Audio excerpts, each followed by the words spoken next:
दोस्तों, कहानी एक ऐसे लड़के की है जिसका नाम सोनू था।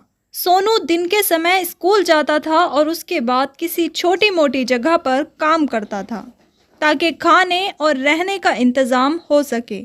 दरअसल सोनू अपने माता पिता की इकलौती संतान था। उसकी माँ की मौत उसके बचपन में ही हो गई थी और जब वह 8वीं कक्षा में पढ़ रहा था तब उसके पिता की भी बीमारी के चलते मौत हो गई। सोनू के पिता लंबे समय तक बीमार रहे और उनके इलाज में जो भी घर की जमा पूंजी और ज़मीन जायदाद थी सब कुछ खर्च हो गई।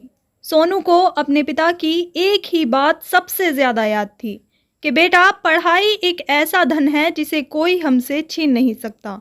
इस बात ने सोनू के मन में पढ़ाई के प्रति गहरा समर्पण पैदा किया और वह पढ़ाई में बहुत तेज था। सोनू जहाँ भी काम करता वह ऐसा काम चुनता जिससे उसके खाने पीने और रहने का इंतज़ाम हो जाए। क्योंकि उसके पास कोई स्थायी व्यवस्था नहीं थी, स्कूल की पढ़ाई पूरी करने तक वह एक चाय की दुकान पर काम करता रहा।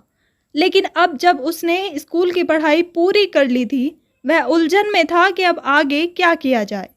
उसी चाय की दुकान पर अक्सर कुछ बैंक के कर्मचारी आया करते थे, जो पढ़े लिखे और समझदार लोग थे। एक दिन सोनू ने उनसे सलाह मांगी। उनमें से एक बैंक कर्मचारी ने सोनू से पूछा, तुम्हें क्या बनना है? सोनू ने बिना हिचकिचाए कहा, मुझे पढ़ लिख कर बड़ा अफसर बनना है। सोनू ने बैंक कर्मचारी से कहा, मुझे अफसर बनने के लिए चाहे कितनी ही मेहनत क्यों ना करनी पड़े, मैं पीछे नहीं हटूंगा। बैंक के कर्मचारी सोनू की बात सुनकर और उसे समझाते हुए बोला, यहाँ रहकर तुम अपने सपनों को पूरा नहीं कर पाओगे। बड़ा अफसर बनने के लिए तुम्हें बहुत मेहनत करनी होगी और चाय की दुकान पर काम करने के बाद इतनी पढ़ाई कर पाना मुश्किल है। सोनू ने बैंक कर्मचारी से सुझाव मांगा और पूछा, तो फिर मुझे क्या करना चाहिए? तब बैंक कर्मचारी ने उससे कहा, तुम्हारी अभी इतनी उम्र नहीं है कि तुम्हें काम करना पड़े। लेकिन तभी सोनू ने उसे अपनी पूरी कहानी बताई कि कैसे उसके माता पिता की मौत हो चुकी है और वह अपनी ज़िंदगी की ज़रूरतें खुद ही पूरी कर रहा है। बैंक कर्मचारी ने जब सोनू की कहानी सुनी तो वह तुरंत कह उठा, अगर तुम्हें पढ़ाई करनी है तो तुम मेरे साथ मेरे घर चल सकते हो। वहाँ तुम्हें थोड़ा बहुत काम करना होगा, लेकिन बदले में तुम्हें रहने के लिए एक अच्छा सा कमरा और खाने के लिए भोजन मिल जाएगा। सोनू को यह बात सही लगी और वह बैंक कर्मचारी के साथ जाने के लिए तैयार हो गया। शाम को वह अपने थोड़े बहुत सामान के साथ बैंक कर्मचारी के घर पहुंच गया। वहां सोनू ने अपने कामों की जिम्मेदारी उठाई और जैसे ही काम खत्म करता पढ़ाई में जुट जाता। हालांकि बैंक कर्मचारी की पत्नी सुमन सोनू को देखकर अंदर ही अंदर जलने लगी। उसे यह बात खटकने लगी कि अगर यह लड़का पढ़ लिख कर बड़ा अफसर बन गया तो इसका भविष्य उसके अपने बच्चों से बेहतर हो सकता है। जब भी सुमन सोनू को पढ़ाई करते देखती वह तुरंत उसे किसी न किसी काम में उलझा देती। सोनू पहले वह काम करता और फिर से पढ़ने के लिए बैठ जाता। सुमन अक्सर सोनू को ताना भी मारा करती, तू कौन सा कलेक्टर बनने वाला है, इतनी पढ़ाई करके क्या करेगा? सोनू को इन बातों का बुरा तो लगता, लेकिन उसने ठान लिया था कि चाहे कितनी भी रुकावटें आए वह अपने सपने को पूरा करेगा। सोनू लगातार बैंक कर्मचारी के घर में रहकर पढ़ाई कर रहा था। भले ही सुमन बैंक कर्मचारी की पत्नी उसे बार बार ताने मारती और परेशान करती, उसकी मेहनत और पढ़ाई देखकर सुमन के दिल में जलन और भी बढ़ गई। उसे लगने लगा कि अगर सोनू पढ़ लिख कर बड़ा अफसर बन गया तो इसका परिवार इस लड़के से पिछड़ सकता है और उसकी इस सोच से उसके दिमाग में गलतफहमियां पैदा हो गई। वह लगातार अपने पति को सोनू के खिलाफ भड़काने की कोशिश करती, लेकिन उसका पति हर बार यही कहता, यह एक गरीब लड़का है, अगर हम इसकी थोड़ी मदद कर देते हैं तो इसमें कोई नुकसान नहीं है। सुमन को यह बात नागवार गुजरी और उसने सोनू को घर से निकालने के लिए एक चाल सोची। एक दिन जब उसका पति सुबह सुबह वॉशरूम में नहा रहा था, सुमन ने देखा कि उसका फ़ोन टेबल पर रखा हुआ है। यह सब देखकर उसके दिमाग में खुराफाती योजनाएं, उसके दिमाग में खतरनाक योजनाएं। उसने फ़ोन उठाया और चुपके से जाकर सोनू के सामान में छिपा दिया। सुमन को लगा कि जब उसका पति अपना फ़ोन नहीं ढूंढेगा तो वह सोनू पर चोरी का इल्ज़ाम लगाकर उसे घर से बाहर निकलवा देगी। और कुछ देर के बाद बैंक कर्मचारी बाथरूम से निकला, कपड़े पहने, और जैसे ही उसने अपने फ़ोन को ढूंढना शुरू किया, उसे फ़ोन कहीं नहीं मिला। वह हैरान होकर चारों तरफ देखने लगा। सुमन इस पल का इंतज़ार कर रही थी। उसने अपने चेहरे पर चिंता का भाव लाते हुए कहा, क्या हुआ जी, फ़ोन नहीं मिल रहा? बैंक कर्मचारी ने सिर हिलाते हुए कहा, हाँ, सुबह यहीं रखा था, अब नहीं मिल रहा। सुमन ने तुरंत मौके का फ़ायदा उठाते हुए कहा, तुम्हें सोनू के सामान में देखना चाहिए। मैंने उसे इधर उधर जाते देखा था, कहीं उसने तो नहीं लिया। सोनू अपने काम में जुटा था कि अचानक बैंक कर्मचारी ने उसे आवाज़ लगाई, सोनू, मेरा फ़ोन तुमने देखा है? सोनू ने तुरंत जवाब दिया, नहीं मालिक, मैंने आपका फ़ोन नहीं देखा। कुछ देर तक खोजबीन करने के बाद बैंक कर्मचारी ने अपनी पत्नी सुमन को आवाज़ दी और पूछा, तुमने मेरा फ़ोन कहीं देखा है? सुमन ने मौका पाते ही चालाकी से जवाब दिया, मैंने इस लड़के को तुम्हारा फ़ोन लेकर अपने कमरे में जाते देखा था। यह सुनकर बैंक कर्मचारी को एक पल के लिए यकीन नहीं हुआ, लेकिन सुमन ने उसके शक को और बढ़ा दिया। सुमन जल्दी से सोनू के कमरे में गई और थोड़ी देर इधर उधर ढूंढने का नाटक किया। फिर वह वही फ़ोन लेकर बाहर आई जिसे उसने पहले ही वहाँ छिपा दिया था, और वह अपनी चाल में कामयाब होती नजर आई। जैसे ही फ़ोन सोनू के कमरे से मिला, बैंक कर्मचारी की आंखों में गुस्सा भर आया। सुमन ने अपने चेहरे पर एक विजयी मुस्कान लाते हुए कहा, देखा, मैंने कहा था ना कि यह लड़का शक्ल से ही चोर लगता है।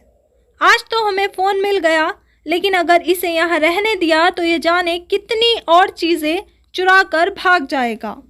बैंक कर्मचारी सुमन की बातों में आ गया और गुस्से में आकर सोनू की पिटाई करने लगा। सोनू रोते हुए बार बार कहता रहा, मालिक, मैंने कुछ नहीं किया, मैं चोर नहीं हूँ। लेकिन उसकी कोई भी बात नहीं सुनी गई। गुस्से में बैंक कर्मचारी ने उसे घर से बाहर निकाल दिया और उसकी बहुत बेइज्जती की और कहा, मैंने तुझे पढ़ाई के लिए यहाँ रखा था, लेकिन तूने मेरे घर में ही चोरी करने की कोशिश की। तूने मेरे विश्वास को तोड़ा है। आज के बाद मुझे अपनी शक्ल मत दिखाना। इतना कहकर उसने सोनू का सामान बाहर फेंक दिया और दरवाज़ा बंद कर लिया। सोनू वहीं खड़ा रहा, अपनी हालत पर हैरान और दुखी। उसे इस बात का गहरा अफसोस था कि उसने कुछ नहीं किया था, फिर भी उस पर चोरी का झूठा इल्ज़ाम लगाया गया। उसे कहीं ना कहीं यकीन था कि वह साजिश सुमन की ही थी, क्योंकि उसकी हरकतें पहले से ही सोनू के लिए संदिग्ध थी। लेकिन सोनू को एहसास हुआ कि दुनिया में गरीब की कोई सुनवाई नहीं होती। उसकी मदद करने वाला कोई नहीं था। वह अकेला था, बेसहारा था, बिना किसी सहारे के। उसकी मासूमियत और सच्चाई को अनदेखा कर दिया गया था और उसे बेवजह दोषी ठहराकर उसकी मेहनत और सपनों को कुचल दिया गया। सोनू अब अपने जीवन की सबसे कठिन परीक्षा से गुजर रहा था। बैंक कर्मचारी के घर से निकाले जाने के बाद वह इधर उधर काम की तलाश में भटकने लगा। उसकी ख्वाहिश थी कि वह उसे एक ऐसी जगह मिले जहां काम के साथ साथ रहने और खाने की भी व्यवस्था हो, ताकि वह अपनी पढ़ाई को जारी रख सके। मगर उसे कहीं भी काम नहीं मिला। रात के समय उसे फुटपाथ पर सोना पड़ता और दिन भर भूखा भटकना उसकी दिनचर्या बन गई थी। एक दिन जब शाम हो चुकी थी, वह ऐसे ही भटकते हुए एक अस्पताल के बाहर पहुंच गया। जैसे ही वह अस्पताल के बाहर खड़ा था, उसने देखा कि अंदर से एक आदमी भागता हुआ बाहर आया और भीड़ से कहने लगा, मेरे भाई की ज़िंदगी और मौत का सवाल है, क्या कोई मुझे एक यूनिट खून दे देगा? यह सुनकर सोनू तुरंत आगे आया और उस आदमी से कहा, अगर आपके भाई की ज़िंदगी और मौत का सवाल है तो मैं 1 यूनिट खून देने के लिए तैयार हूँ। उस आदमी की आंखों में उम्मीद की चमक लौट आई और वह सोनू को अस्पताल के अंदर ले गया। सोनू ने बिना किसी झिझक के अपना 1 यूनिट खून उस आदमी के भाई के लिए दान कर दिया। खून देने के बाद वह उस आदमी से कहने लगा, आप चिंता मत करें, आपके भाई की तबीयत जल्द ही ठीक हो जाएगी। इतना कहकर सोनू वहाँ से जाने लगा, लेकिन तभी वह आदमी उसे रोककर कुछ पैसे देने की कोशिश करने लगा। सोनू ने हाथ जोड़ते हुए कहा, मैंने आपके भाई की जान बचाने के लिए खून दिया है, पैसों के लिए नहीं। मैं इन पैसों को नहीं ले सकता। उस आदमी ने सोनू की सादगी और ईमानदारी देखकर उसे खाने पीने के लिए कुछ दिलाने का प्रस्ताव रखा, लेकिन सोनू ने उसे भी मना कर दिया। वह बहुत दुखी था। फिर सोनू ने कहा, मुझे खाना नहीं चाहिए, अगर आप मुझे कुछ देना ही चाहते हैं तो मुझे काम दे दीजिए। मैं काम करना चाहता हूँ ताकि अपने पैरों पर खड़ा हो सकूँ और अपनी पढ़ाई जारी रख सकूँ। अब इस बात को सुनने के बाद वह व्यक्ति हैरान हो जाता है, क्योंकि जो लड़का काम के बदले में केवल रहने के लिए जगह और खाने के लिए खाना चाहिए, और वह ऐसा क्यों कर रहा है। तो उसके बाद वह उससे कहानी पूछने लगता है, तो वह अपनी कहानी उस व्यक्ति को बताता है। जैसे ही सोनू की कहानी वह व्यक्ति सुनता है तो उसकी आंखों में आंसू आ जाते हैं, क्योंकि उसने जब सुना था कि उसके पिता की मौत बचपन में ही हो गई थी और उन्होंने उससे कहा था कि तुम्हें पढ़ लिख कर एक बड़ी पोस्ट को हासिल करना है, तो इस बात को सुनने के बाद वह पूरे आयुष हो जाते हैं। उनकी आंखें नम हो जाती है और उसकी आंखों से आंसू टपकने लगते हैं, और उस व्यक्ति के आंसुओं को देखकर सोनू की आंखों से भी आंसू टपकने लगते हैं।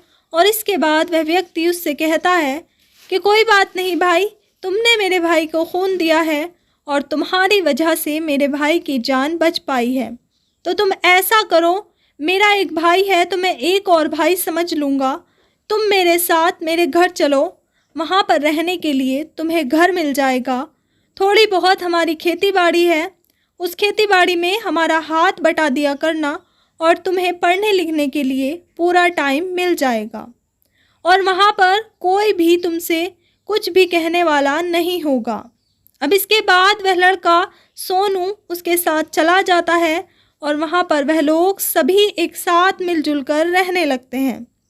उस लड़के के घर वालों को जब यह बात पता चलती है कि इस लड़के की वजह से उनके बच्चे की जान बची है, क्योंकि दोस्तों डॉक्टर साहब ने खून लेने के लिए बोला था और खून देने के लिए कोई तैयार नहीं था, और टाइम भी काफ़ी कम था, और ऐसे मुश्किल वक्त में इस लड़के ने टाइम पर आकर उनकी मदद की थी, और इसी मदद के कारण उस लड़के की जान बच गई थी। सभी परिवार वाले उसकी बहुत इज्जत करते हैं, और जैसे ही यह बात उस लड़के के घर वालों को पता चलती है तो वो भी इस लड़के से बहुत ही ज़्यादा प्यार करते हैं और इसको पढ़ाई लिखाई में काफ़ी ज़्यादा मदद करते हैं, उसका सम्मान करते हैं। वह उनका छोटा मोटा काम करवा दिया करता और धीरे धीरे वहीं से वो ग्रेजुएशन को कंप्लीट कर लेता है। इधर जिस लड़के के लिए इसने खून दिया था वह लड़का भी इससे बड़ा ही प्यार करता है। जिस परिवार ने उसे अपने बेटे की तरह अपनाया उसके साथ वह खुशी खुशी रहने लगा। सोनू दिन रात मेहनत करता रहा और आखिरकार उसने अपनी ग्रेजुएशन पूरी कर ली। इसके बाद उसने अपने सपने को पूरा करने के लिए यूपीएससी की तैयारी शुरू कर दी। वह दिन रात पढ़ाई में जुटा रहता और परिवार के लोग भी उसका पूरा साथ देते। उन्होंने उसकी फ़ीस का खर्चा उठाया, उसका बहुत ख्याल रखा, उसे पढ़ाई के लिए समय दिया, उसका हर तरह से सम्मान किया और हर तरह से उसकी संभव मदद की। अब तक सोनू उस परिवार का एक अभिन्न हिस्सा बन चुका था और सब उसे अपने बेटे की तरह प्यार करते थे। कुछ समय बाद सोनू दिल्ली कोचिंग करने के लिए चला गया। वहाँ पर रहकर उसने आईएएस की तैयारी शुरू कर दी। परिवार के लोग बार बार उसका हालचाल पूछते और उसकी ज़रूरतों का ध्यान रखते और उसका बहुत ही ख्याल करते, मगर सोनू ने खुद ही छोटे मोटे काम करके अपने खर्चे का इंतज़ाम किया ताकि परिवार पर बोझ न बने। उसकी मेहनत और लगन ने आखिरकार रंग दिखाया। सोनू ने आईएएस की परीक्षा पास कर ली। यह खबर उसके लिए किसी सपने के सच होने वाले जैसी थी। जब उसने यह सफलता पाई तो वह सीधे उस परिवार के पास लौटा जिसने उसे अपने घर में जगह दी थी और उसके सपने को पंख दिए थे। सोनू ने घर लौटकर परिवार को यह खुशखबरी सुनाई, मैं आईएएस ऑफिसर बन गया हूँ। बहुत जल्द मैं अपनी ट्रेनिंग पूरी करके अपना कार्यभार संभालूंगा। यह सुनकर घर के सभी सदस्य खुशी से झूम उठे। जिस तरह इस बात को सुनने के बाद पूरा परिवार खुश होता है, वह लोग भी बड़ी खुशी मनाते हैं और इस खुशी को सेलिब्रेट करने के लिए वह पूरे गांव में इस बात का ढिंढोरा पीट देते हैं। इसके बाद वह लड़का आईएएस की ट्रेनिंग के लिए चला जाता है और कुछ दिनों ट्रेनिंग करने के बाद उसकी पोस्टिंग एक बड़े शहर में हो जाती है और वहां पर रहकर और बड़ी ईमानदारी और मेहनत से वह अपना काम किया करता है। और बीच बीच में कभी उसे टाइम मिला करता तो वह अपने उस परिवार के पास भी जाया करता जहां से उसने इस कामयाबी को हासिल किया था। धीरे धीरे समय व्यतीत होता है और समय के साथ साथ उसकी ड्यूटी को 2 साल बीत जाते हैं। अब 2 साल बाद अचानक से एक दिन वह अपने गांव वाले घर में पहुंच जाता है जहां पर रहकर उसने इस कामयाबी को हासिल किया था। सोनू जब अचानक से उस परिवार के घर पहुंचा जिसने उसे अपनाया था तो वहां की हालत देखकर उसका दिल टूट गया। वह जिस परिवार को अपनी ताकत मानता था उनके हालत इतने ख़राब हो चुके थे कि उसे यकीन नहीं हुआ। उस परिवार के मुखिया जिन्हें वह पिता कहता था, उनकी तबीयत बेहद ख़राब थी। उन्हें एक गंभीर बीमारी ने जकड़ लिया था और इलाज के लिए उन्होंने अपनी खेती की ज़मीन तक बेच दी थी और बहुत कर्ज ले लिया था। सोनू को इस बात का पता तब चला जब वह वहाँ आया। क्योंकि परिवार ने यह सब कुछ उससे छुपाया था, वह तुरंत घर के सभी लोगों से नाराज़ होकर कहने लगा, तुम लोगों ने मुझे अपना बेटा ही नहीं समझा। अगर तुम लोग मुझे अपना समझते तो मुझसे यह सब कुछ नहीं छुपाते। अगर मैं तुम्हारे लिए कुछ कर सकता था तो तुमने मुझे बताया क्यों नहीं। परिवार के लोग चुपचाप सोनू की बात सुनते रहे। वे नहीं चाहते थे कि वह उनके लिए चिंतित हो या अपनी ज़िंदगी में पीछे हटे, इसलिए उन्होंने कभी उससे अपनी परेशानियों का जिक्र नहीं किया। मुखिया ने कमज़ोर आवाज़ में कहा, बेटा, हमने इसलिए तुझसे कुछ नहीं कहा क्योंकि तेरा सपना बड़ा था और हम नहीं चाहते थे कि हमारी वजह से तेरी पढ़ाई या काम में कोई रुकावट आए या तेरा ध्यान अपने काम पर से हट जाए। हम तुझसे हमेशा गर्व महसूस करते हैं और चाहते थे कि तू अपने काम में पूरी तरह से जुटा रहे। सोनू की आंखें भर आई। उसने मुखिया का हाथ पकड़ा और कहा, आप लोगों ने मुझे इस मुकाम तक पहुंचाया है, अब मेरा फ़र्ज़ है कि मैं आपका साथ दूं और इस कठिन समय को गुजार दूं। मुझे अपना बेटा मानकर ही आपने यह सब छुपाया होगा, लेकिन अब आप चिंता मत करो, मैं यहाँ हूँ और मैं सब संभाल लूँगा। इसके बाद सोनू ने अपने पद और संबंधों का इस्तेमाल करते हुए परिवार के मुखिया के इलाज का इंतज़ाम किया। उन्होंने जितनी भी ज़मीन गिरवी रखी थी उसे छुड़वाया और फिर से परिवार की आर्थिक स्थिति को सुधारा और उनका जो कर्जा था उसे दिया। वह अपने काम के बीच बीच में गांव आता और परिवार के साथ समय बिताता। धीरे धीरे मुखिया की तबीयत में सुधार होने लगा। परिवार की आर्थिक स्थिति भी बेहतर हो गई। अब जितने दिनों तक सोनू के पिताजी का ट्रीटमेंट चला तो उतने दिनों तक के लिए सोनू ने अपने काम से छुट्टी ले ली थी और कारण बताया था कि मेरे पिताजी की तबीयत ख़राब है और जब तक उनकी तबीयत ठीक नहीं हो जाती तब तक मैं काम पर वापस नहीं आऊँगा। अब जैसे परिवार के मुखिया की तबीयत ठीक हो जाती है तो उनको वह गांव में छोड़ता है और कुछ दिन अपने गांव में ही रहकर टाइम व्यतीत करने की सोचता है। वह गांव के अंदर उन खेतों पर जाया करता जिनमें वह कभी काम किया करता था और ऐसे ही घूमते घूमते वह वहाँ पर भी चला जाता है जिस चाय की दुकान पर वह काम किया करता था। अब जैसे ही आसपास के लोगों को उसके बारे में पता चलता है कि एक आईएएस ऑफिसर बन चुका है, तो लोग बड़े ही हैरान हो जाते हैं और उसके बारे में अच्छी अच्छी बातें करने लगते हैं, उसकी तारीफ़ें करने लगते हैं। इसी तरह से एक दिन वह शहर में जा रहा था और जैसे ही इस शहर में जा रहा था तो वही दंपति, जिस दंपति के यहाँ उसने कभी काम किया था और चोर कहकर उसको घर से बाहर निकाल दिया गया था, वह अपनी गाड़ी के पास खड़े हुए थे। शायद उनकी गाड़ी ख़राब हो गई थी। तो इसके बाद वह लड़का उनके पास जाता है और वहाँ जाने के बाद कहता है कि मालिक, क्या गाड़ी ख़राब हो गई है? अब इस बात को सुनने के बाद एकदम से उसका मालिक पीछे मुड़कर देखता है, जो कि बैंक मैनेजर था और जिसने उसे घर से बाहर निकाल दिया था, और वह देखते ही उसे पहचान लेता है। अब इससे पहले वह मालिक कुछ बोल पाता, उससे पहले उसकी मालकिन एकदम से कह देती है कि अरे तू यहाँ पर क्या कर रहा है? क्या आज भी किसी का कोई सामान चुरा के लाया है क्या? अब इस बात को सुनने के बाद वह मुस्कुराने लगता है। उसके साथ में वह लड़का था जिस लड़के को उसने खून दिया था, और वह लड़का इस बात को सुनकर एकदम से गुस्सा हो जाता है और उसे रोकता है और कहता है, तुम्हें पता है कि तुम किससे बात कर रही हो? यह एक आईएएस ऑफिसर बन चुके हैं और फ़िलहाल यह छुट्टी पर है और अपनी सरकारी गाड़ी को घर पर ही छोड़कर आए हैं, वरना तुम्हें पता चल जाता ऐसा बोलने का नतीजा।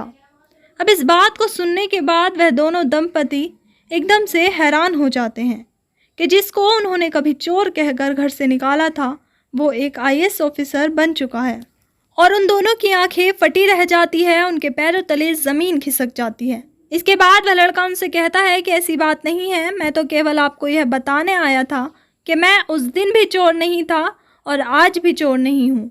वो फ़ोन किस तरह से मेरे सामान के बीच में आया, इस बात के बारे में मालकिन आपको अच्छी तरह से बता सकती है। ऐसी बात वो बैंक के कर्मचारी से कहकर वहाँ से चल देता है और दोबारा से अपनी ड्यूटी को ज्वाइन कर लेता है। अब इसके बाद जो बैंक का कर्मचारी वह अपनी पत्नी से पूछता है कि यह क्या कह रहा था, तुम इसके बारे में मुझे सच सच बताओ, इतना बड़ा आईएएस अधिकारी झूठ तो बोलेगा नहीं। इसके बाद बैंक कर्मचारी की पत्नी घबरा जाती है और डर के मारे वह सच कबूल कर लेती है और कहती है, वह फ़ोन मैंने ही उसके सामान में रखा था क्योंकि मैं नहीं चाहती थी कि यह पढ़ लिख कर किसी बड़ी पोस्ट को हासिल करे। यह काफ़ी अच्छी तरह से पढ़ाई लिखाई किया करता था और उसकी पढ़ाई लिखाई से मुझे अंदर ही अंदर जलन हुआ करती थी और मैं सोचती थी कि कहीं यह सफल ना हो जाए। अब इसके बाद जो बैंक का कर्मचारी था वह अपनी इस हरकत पर बहुत ही ज़्यादा परेशान होता है और अपनी बीवी को बहुत डांटता है कि उसने एक ऐसे लड़के को चोर साबित कर दिया जो बहुत ही मेहनती और ईमानदार है। तो वह उस लड़के को ढूंढने लगता है और ढूंढते ढूंढते उसके बारे में पता चल जाता है। जहाँ पर उसकी ज्वाइनिंग थी वह वहाँ पर उसके पास जाता है और उसके पास जाकर उससे माफ़ी मांगने लगता है। वह पूरी कहानी सोनू को बता देता है कि तुम्हारी मालकिन तुमसे जला करती थी और उसी जलन के कारण उसने तुम्हारे साथ ऐसा किया है।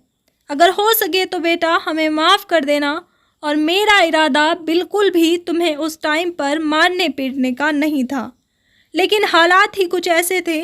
लेकिन तभी वह सोनू उसे कहता है कि कोई बात नहीं, आप माफ़ी क्यों मांग रहे हो? आपने तो मेरा भला ही सोचा था और आपके सामने जो चीज़ परोसी गई थी वो इतनी अच्छी तरह से परोसी गई थी कि उसको देखने के बाद कोई भी यही समझता कि मैंने ही चोरी की है।